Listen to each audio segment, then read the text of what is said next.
Let's welcome Erica to the stage.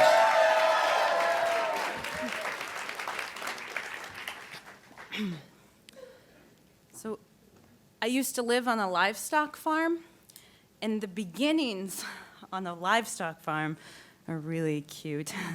There's springing goats, there's fluffy lambs, and there's the miracle that is what once was an egg becoming a chick a day later. Very, very cute. But the thing about beginnings on a livestock farm is that the beginning is always meant to be the end. In this country, we are very divorced from the idea of where our food comes from, especially meat.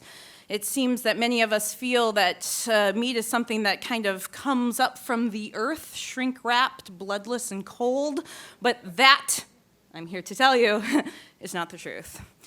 And when you live on a livestock farm, you see many beginnings, and you see many ends. When you kill an animal for food, the hardest part is the moment you can't take back.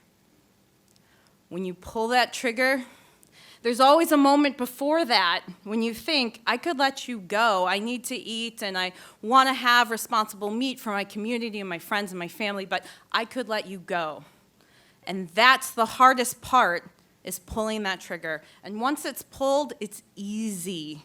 Because taking something that used to be alive and cutting it up into steaks, that's the easy part.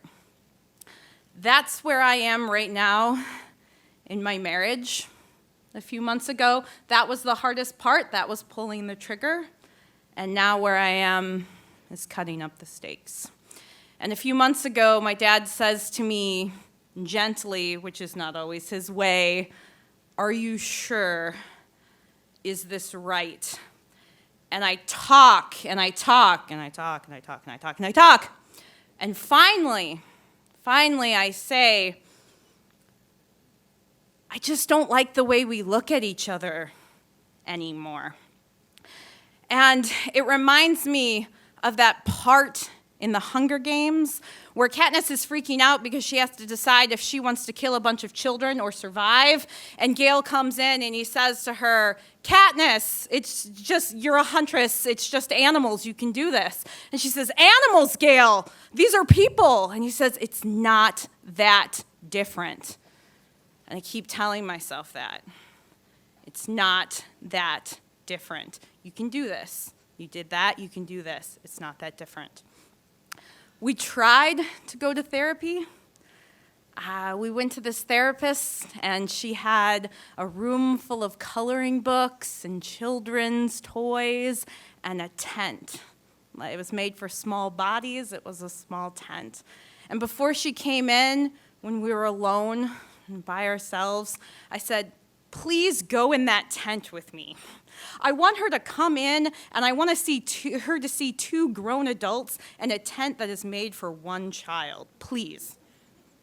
And he wouldn't, because I think what he thought is that the work we needed to do was on the couch, but the work we needed to do was in that fucking tent, because we didn't have fun together anymore. And I'm an adult, at least in theory, and I know that life is not one big amusement park and it's not one fun thing to another. I understand that, but I also understand that life shouldn't be a constant argument. Life doesn't always have to be fun, but life also shouldn't always be miserable. And so I said, "Please, get in the tent." And he doesn't want to. And I feel lonely even when we're together. And I know that I can go into our chest freezer and I can defrost as many steaks as I want, and I can sew them together, and I can throw a pelt over the top, but all that is a monster. It's not a sheep. It's not a marriage. And I don't want to be a monster. I don't want to be a vulture together with him, just picking at each other until we're nothing but bones. I don't want to be that. And so I'm standing here at the beginning of the end, I've pulled the trigger. Thank you. And now I'm just cutting up the steaks.